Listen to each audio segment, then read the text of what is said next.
Bismillahirrahmanirrahim. Assalamualaikum warahmatullahi wabarakatuh.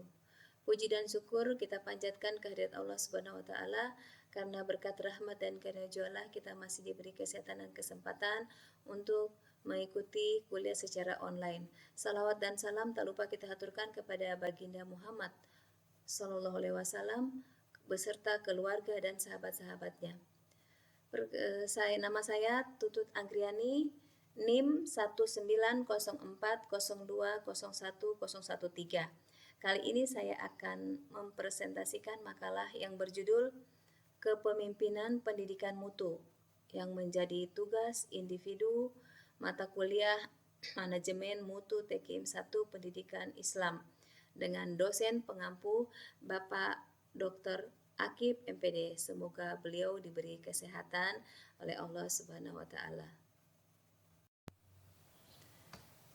Dalam kalimat kepemimpinan pendidikan mutu terdapat beberapa unsur, yaitu unsur kata kepemimpinan, pendidikan, mutu, dan faktor eksternal dan internal yang mempengaruhinya. Kata kepemimpinan sendiri bisa diartikan bahwa proses interaksi semua pihak melalui manajemen mutu. Kata pendidikan dalam konteks kalimat ini bisa kita artikan sebuah institusi, sekolah, lembaga, kampus, dan lain-lain. Sedangkan mutu akan tercapai jika semua pihak yang terlibat secara aktif, kompak, dan berkomitmen.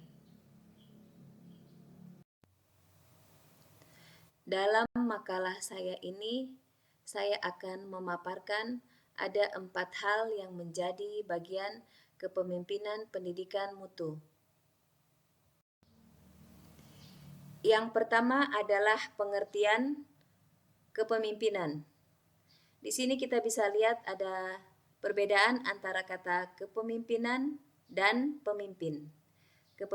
Kepemimpinan atau leadership itu sendiri artinya kemampuan seseorang untuk mempengaruhi tingkah laku orang atau kelompok dengan maksud mencapai tujuan yang diinginkan bersama.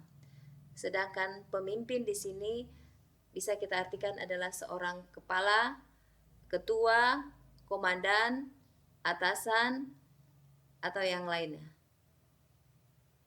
Kedua adalah kepemimpinan dalam Islam.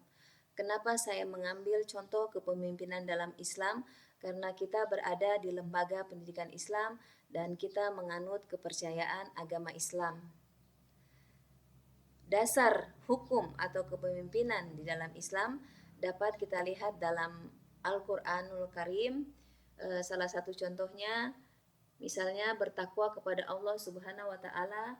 Dia dasar hukumnya adalah dalam Quran surah Al-Imran ayat 102 yang bunyinya antara lain Bismillahirrahmanirrahim. Ya ayyuhallazina amanu taqullaha haqqa tuqatih wa la tamutunna illa wa antum muslimun. Yang artinya wahai orang-orang yang beriman, bertakwalah kepada Allah sebenar-benarnya takwa dan janganlah sekali-kali dalam kalian mati melainkan dalam keadaan memeluk agama Islam. Begitu juga untuk fondasi atau dasar hukum dari tanggung jawab bisa kita lihat pada surat Al-Quran surah An-Nahl ayat 93 tentang musyawarah adil, tidak membebani orang lain, amanah, taat kepada perkara yang baik, dan suri tauladan. Semua ada dasar hukumnya dalam Al-Quranul Karim. Kemudian saya akan memaparkan prinsip kepemimpinan Nabi Muhammad SAW. Karena kita agama Islam, maka yang menjadi panutan kita adalah Muhammad SAW.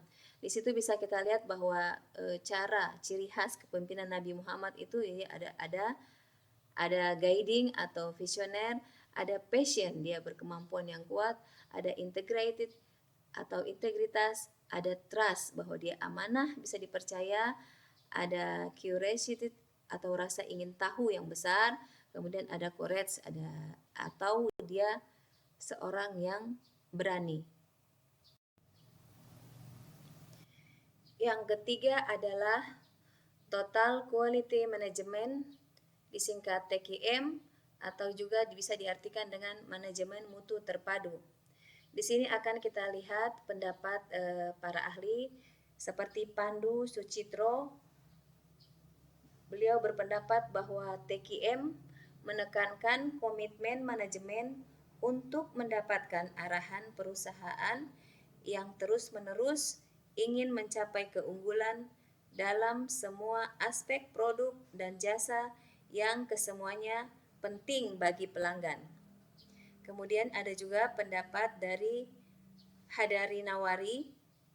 Beliau berpendapat bahwa manajemen mutu terpadu adalah manajemen fungsional dengan pendekatan yang secara terus-menerus difokuskan pada peningkatan kualitas agar produknya sesuai dengan standar kualitas dan masyarakat yang dilayani dalam pelaksanaan tugas pelayanan umum atau public service dan membangun masyarakat atau community development.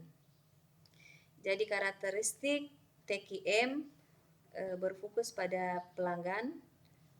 Dia memiliki obsesi yang tinggi terhadap kualitas, menggunakan pendekatan ilmiah dalam mengambil suatu keputusan dan pemecahan masalah, memiliki komitmen jangka panjang, membutuhkan kerjasama tim, memperbaiki proses secara berkesinambungan, menyelenggarakan pendidikan dan pelatihan, memberikan kebebasan yang terkendali, memiliki kesatuan yang terkendali, dan adanya keterlibatan dan pemberdayaan dari karyawan. Selanjutnya, yang keempat atau yang terakhir adalah kepemimpinan pendidikan mutu. Berbicara masalah kepemimpinan, maka kita tidak terlepas dari figur seorang pemimpin. Di sini menurut Arbangi, Dakir, dan Umiarso tahun 2016 bahwa fungsi utama seorang pemimpin antara lain sebagai berikut. Pertama, seorang pemimpin itu harus memiliki visi. Tanpa visi, maka kita bisa terarah dari apa yang diinginkan oleh organisasi yang kita pimpin.